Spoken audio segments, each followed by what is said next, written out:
à tous, donc je suis Antoine Langeard, je suis enseignant-chercheur au laboratoire Comet. Pour la partie recherche, je m'intéresse donc à la chute de la personne âgée, et pour la partie enseignement, je suis à l'UFR STAPS et je forme les enseignants en activité physique adaptée.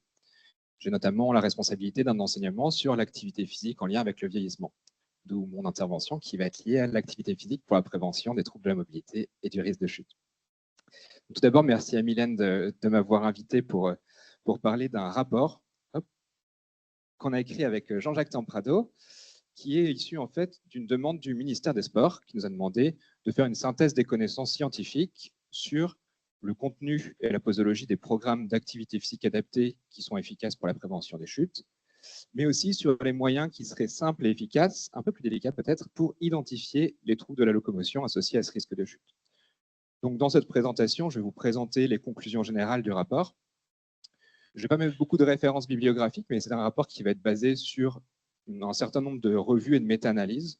Je vous invite à consulter le rapport qui est disponible gratuitement en ligne si vous voulez plus de détails sur donc les différentes sources scientifiques qui ont été utilisées pour ces conclusions. Donc voilà un petit peu pour le contexte. Vous savez bien que ce plan anti-chute national, qui a été déployé il y a quelques années déjà, il est organisé autour de plusieurs axes. Et on a donc un axe numéro 4 qui est l'activité physique comme meilleure arme anti-chute. Bon, je ne sais pas si le mot arme est très bien choisi, mais en tout cas, l'activité physique est très bien représentée. C'est une valence importante de ce plan anti-chute. Et on sait que ça permet en effet d'avoir un réel impact sur la prévention. Mais quand on regarde d'un petit peu plus près la littérature scientifique sur le sujet, on se rend compte que l'activité physique va avoir un impact, mais qui va dépendre de la fréquence de l'activité physique, l'intensité de cette activité physique, la durée, le type d'activité physique. C'est-à-dire que tout type d'activité physique ne va pas être bénéfique pour la prévention du risque de chute. Donc, il faudra faire un petit peu attention parce que je dirais, par exemple, ce type d'activité physique n'a pas d'impact sur le risque de chute. En gros, ne faites pas ce type d'activité physique. Mais il va avoir peut-être des impacts sur beaucoup d'autres pathologies qui seront liées au vieillissement. Par exemple, un type d'activité physique de type endurance, aérobie, marcher tous les jours, c'est quelque chose qui va avoir des bénéfices importants pour la santé, mais qui va avoir très peu d'impact finalement sur le risque de chute. D'où l'intérêt de pouvoir adapter et surtout cibler les personnes. Ce qu'on sait cependant, donc ce que la majorité des méta-analyses démontrent, c'est que l'effet d'un programme va avoir un effet qui sera supérieur lorsque le programme d'activité physique adaptée il sera délivré par un enseignant en activité physique adaptée. Donc en France, on a la chance d'avoir cette formation qui permet d'avoir des enseignants qui vont être professionnalisés, qui vont pouvoir intervenir auprès de ces publics vieillissants et donc qui vont pouvoir adapter l'activité physique en fonction du public et aussi en fonction de l'effet recherché. Donc ici, la prévention de la chute. Donc dans mes enseignements, moi je parle beaucoup de l'effet de l'activité physique sur la chute. Et aussi une bonne nouvelle, c'est que dans ces méta-analyses, dans toute cette littérature scientifique, on s'aperçoit assez vite que l'activité physique sur la réduction du risque de chute va être assez, voire aussi efficace, que ce soit à domicile, en centre, en groupe, en individuel et à tout âge. Donc les recommandations, elles sont plutôt larges à ce sujet-là. On peut pratiquer en groupe ou individuellement selon les préférences personnelles. Il va falloir toujours trouver une notion de plaisir qui sera présente pour pouvoir maintenir le patient, le participant dans l'intérêt de l'activité physique. Mais voilà, on a plusieurs modalités d'intervention qui vont être possibles. Alors, si on rentre directement dans le vif du sujet, on a différents types d'activités physiques qui sont possibles. Ce qui est très bien démontré dans la littérature, c'est que tous les exercices qui vont être liés à l'équilibre, à la perturbation de l'équilibre plus précisément, déplacement des centres de pression, le déséquilibre, la coordination, ça va avoir une efficacité qui va être importante. Ça va être les efficacités les plus importantes qu'on va observer. On va avoir des réductions qui vont aller jusqu'à 24, voire un peu plus, voire 30% de réduction du nombre de chutes. Une autre possibilité, c'est le tai chi. Le tai chi, ça a été démontré comme aussi étant assez efficace pour réduire le risque de chute. Donc vous voyez qu'on est sur des chiffres qui sont plutôt corrects, 24%, mais on n'est pas sur une réduction de 100, 75% du nombre de chutes chez les personnes qui vont pratiquer. Donc on a encore quand même du travail à faire pour réussir à améliorer cette efficacité. Ce qui a été montré, c'était que combiner plusieurs types d'exercices physiques avait aussi un intérêt important. Donc, on a des améliorations de ce pourcentage de réduction qui vont être importants lorsqu'on va inclure des tâches cognitives aux exercices d'équilibre, intégrer un petit aspect musculaire, intégrer un aspect un peu fonctionnel, faire des exercices de marche qui vont alterner différentes tâches. Donc, exercice d'équilibre, au moins impliquer cet exercice d'équilibre, et ajouter quelques petites choses musculaires, cognitives. Ça va être particulièrement intéressant pour réduire ce risque de chute. Quelque chose qui est beaucoup fait aussi et qui est pertinent, c'est la perturbation des sens, de la vue, de l'oreille interne, de la proprioception. Donc, lorsqu'on inclut, par exemple, des exercices d'équilibre sur un pied, en perturbant la vue, demandant de fermer les yeux, selon si la personne est capable de le faire, ça aurait des effets qui seraient supérieurs. Donc, toutes ces recommandations sont plutôt positives et intéressantes. L'aspect sensoriel est plutôt sous-représenté dans la littérature, donc on a encore des recherches à faire sur l'aspect sensoriel, en particulier vestibulaire. L'organe de l'équilibre, étrangement, est quelque chose qui est assez peu étudié dans son rôle sur la prévention des chutes. Alors là, par exemple, je vous dis, la fonction musculaire, entraîner la fonction musculaire, ça n'a pas d'effet. Ce n'est pas tout à fait ça. C'est un peu ce qui est écrit, mais ce n'est pas tout à fait ça. C'est qu'on n'a pas assez d'études qui permettent de démontrer qu'entraîner seulement le muscle va avoir un effet sur le risque de chute. Donc c'est la conclusion des méta-analystes. Ils disent, bon, pour l'instant, on ne peut pas conseiller une activité purement musculaire, puisqu'on n'a pas assez d'études qui réussissent à démontrer un effet positif. Donc là, en tant que chercheur, on peut voir deux choses. On peut se dire, bon, on arrête les études sur les muscles, ou plutôt, il faut en faire plus. Un peu partagé. Je suis plutôt du côté où on va essayer d'en faire plus pour voir vraiment si on réussit à avoir un effet, mais on peut voir dans l'autre sens. Pareil sur l'aspect cardio-respiratoire. L'aspect cardio-respiratoire seul n'aurait que peu d'effet sur la diminution du risque de chute. Donc ça nous fait un petit peu se poser des questions aussi sur les messages de santé publique en lien avec l'activité physique. Le message de chaque pas compte, chaque pas est important, pour le risque de chute, pas forcément. Chaque pas ne va pas forcément être important pour réduire le risque de chute. Marcher tous les jours, a priori, ça n'a pas forcément un impact important sur le risque de chute. Des impacts géniaux sur plein de choses, sur le risque de chute, pas forcément. C'est en tout cas ce que montre la littérature pour l'instant. En termes de posologie, donc on utilise des terminologies qui vont ressembler un petit peu à la médication, 2 à 3 fois par semaine, au moins pour 3 mois, 2 semaines, et avec une intensité qui est assez élevée, supérieure à 60%, et une durée effective d'exercice supérieure à 30 minutes par séance. Donc ça, c'est ce que démontrent les méta-analyses. Donc une méta-analyse, c'est, vous savez, pour la plupart d'entre vous, une compilation d'études qui permet de déterminer l'effet et de prendre en compte différents modérateurs qui vont permettre de voir quel type d'activité, quelle posologie va permettre d'avoir les effets les plus importants. De plus en plus, on a des nouvelles technologies qui vont présenter un certain intérêt aussi.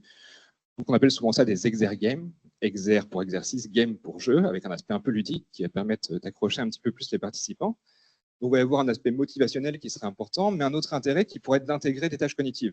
Par exemple, si on fait de la réalité virtuelle, on va pouvoir intégrer des tâches cognitives à des tâches de perturbation d'équilibre. Donc, combinaison d'exercices, augmenter la motivation, un intérêt particulier. Donc là, par exemple, on a des études qui montrent qu'il y a un effet positif, mais il n'y a pas encore assez d'études qui permettent de faire des grosses méta-analyses, qui permettent de recommander à l'échelle internationale ce type d'exercice. Il faut continuer de travailler sur ce sujet-là pour pouvoir réussir à le recommander de manière beaucoup plus robuste. Donc, on sait qu'on a à peu près 30% de shooters sur une population de 100 personnes. Donc, 100 personnes de 65 ans et plus, on va avoir 30 shooters. Si on fait une intervention en réduction de chutes chez ces personnes-là, on va réussir à réduire de 30% le nombre de chutes chez ces personnes-là. Donc, on va entraîner 100 personnes pour enlever 9 chutes.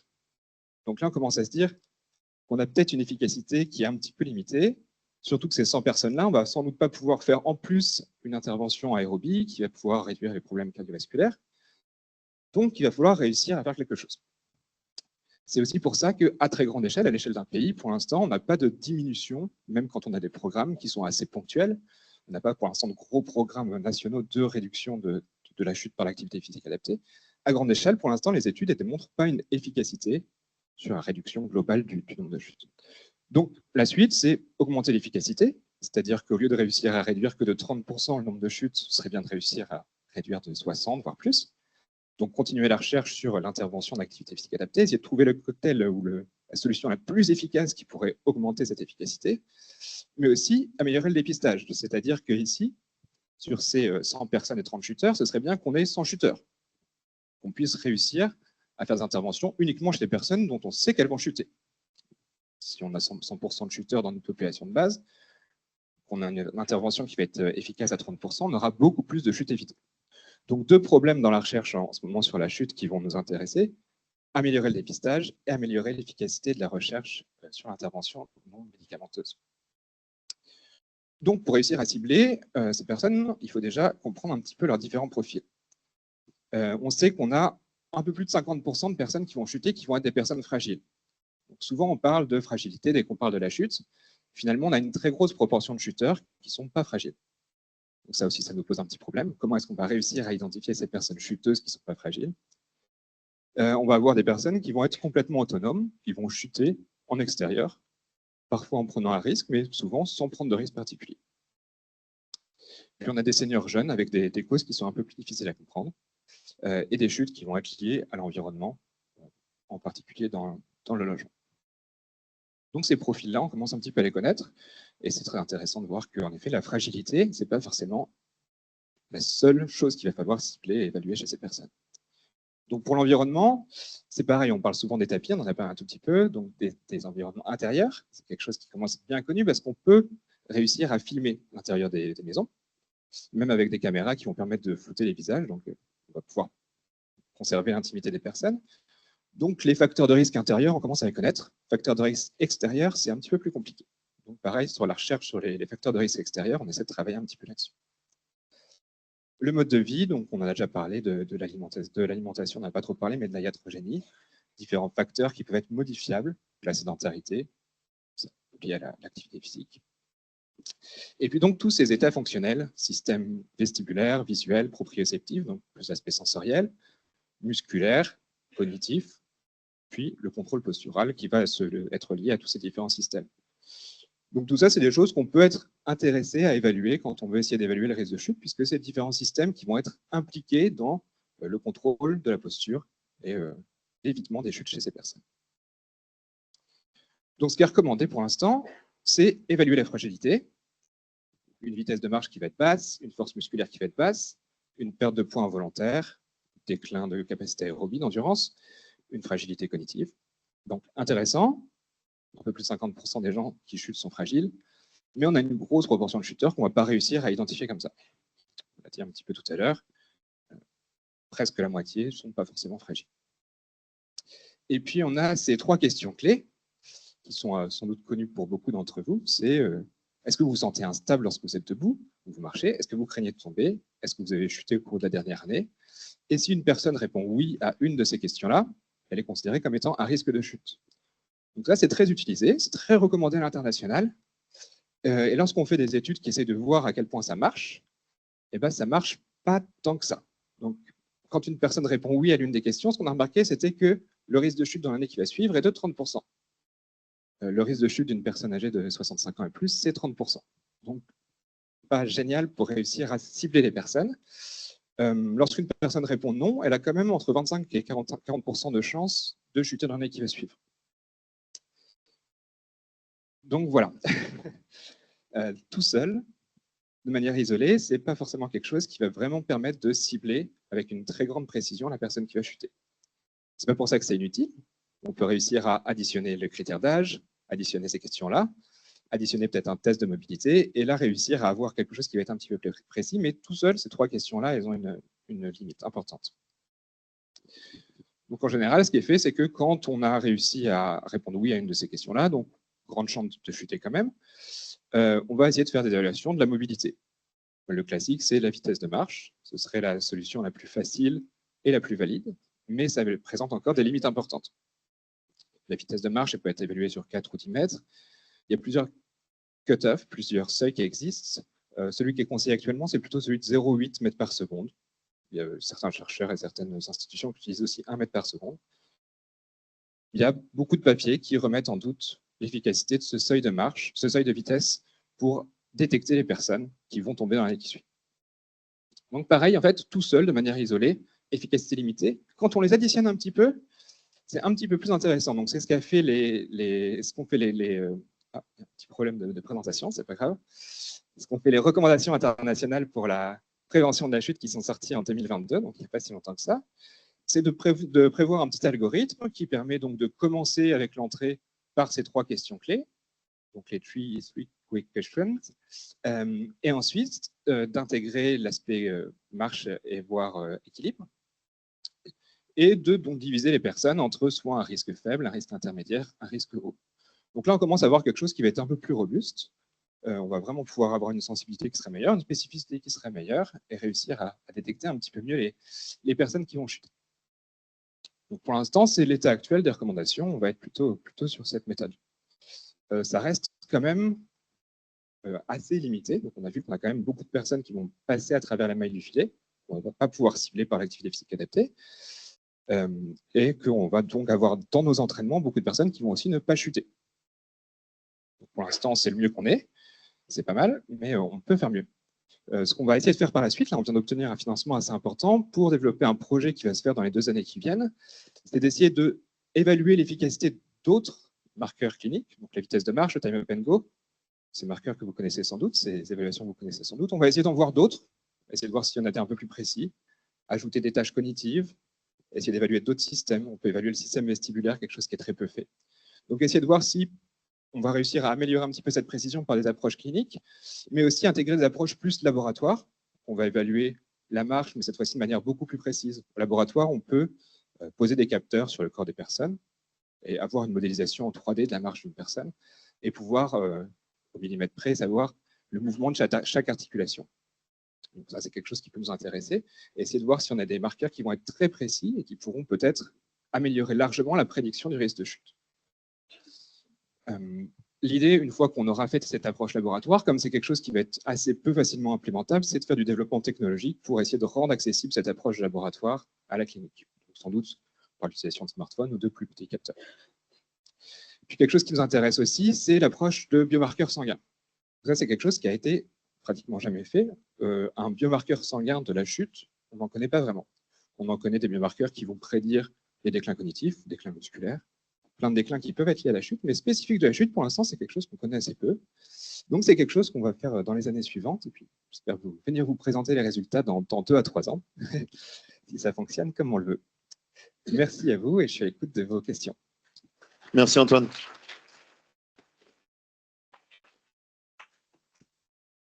Est-ce qu'il y a des questions? On va prendre le micro. Merci Antoine.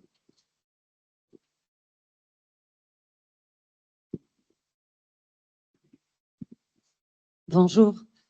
Donc moi, je suis coordinatrice de soins primaires et sport santé. Et moi, j'avais envie surtout, puisque la santé mentale, je suis sur le bassin de Côte-Fleury, est important. Moi, c'était surtout sur le côté justement médicaments, que je fais rapport à tout à l'heure. Donc sur l'évolution en fait sur l'amélioration de la timidité des personnes et l'activité physique. Est-ce que ça a déjà été exploré? Oui, il y a vraiment un des domaines pour lequel l'effet d'activité physique est très peu remis en cause, c'est sur la santé mentale. Sur la dépression, par exemple, on sait qu'il y a vraiment un effet puissant de l'activité physique. La schizophrénie, on sait qu'il y a eu des études récentes qui ont même à Caen été menées, qui ont démontré des effets importants sur les syndromes de la schizophrénie, les symptômes. Donc vraiment, santé mentale, activité physique, c'est un domaine de recherche qui est plutôt très avancé et qui est plutôt très robuste sur les résultats. Activité physique, santé mentale, c'est plutôt très bien montré. Ce qui permet la baisse peut-être de certains médicaments. Enfin, en tout cas, peut-être qu'il y a un cocktail à explorer.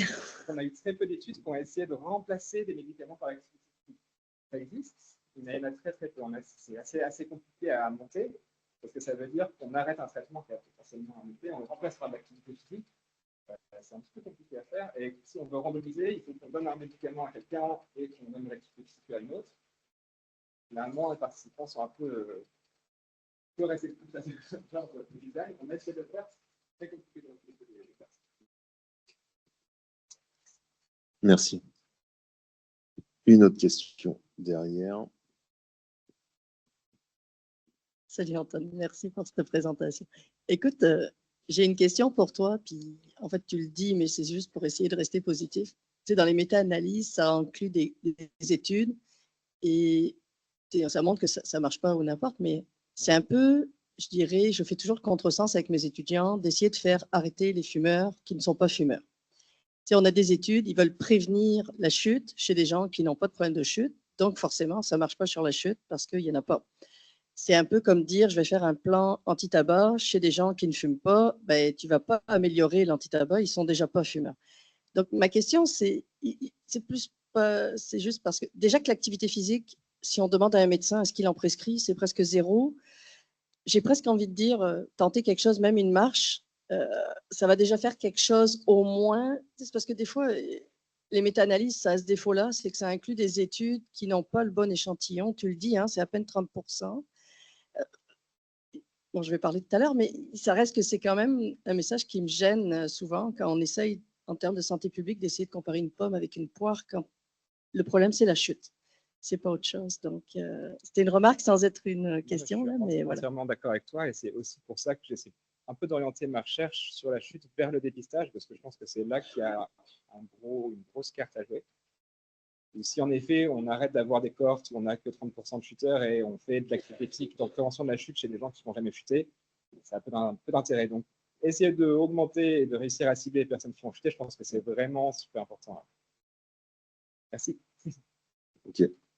Une dernière question et après, ça sera la pause. Au dernier rang.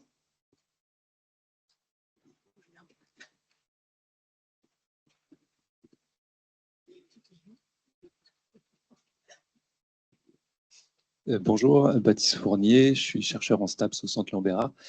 Merci Antoine, c'était très intéressant. Tu as dit que les interventions étaient plus efficaces quand elles étaient supervisées, notamment par un enseignant APA, et que en parallèle, c'était aussi efficace en groupe qu'à domicile. Est-ce que du coup, tu as en tête des initiatives intéressantes à domicile, peut-être supervisées ou à visio, etc. Parce qu'il y a quand même cet enjeu de, certes, les groupes, c'est intéressant, mais il faut avoir une structure sport santé pas loin, du domicile, etc. Du coup, c'est vrai que la plupart peuvent participer plutôt chez eux. Du coup, est-ce que tu as en tête des initiatives intéressantes autour de l'activité physique à domicile, potentiellement supervisée? Oui, c'est vraiment un domaine qu'on a exploré à laboratoire, donc je t'invite même je t'enverrai la publication si tu veux. On a étudié la non-infériorité de l'activité physique en visioconférence à domicile versus le coach qui se déplaçait à domicile directement chez la personne.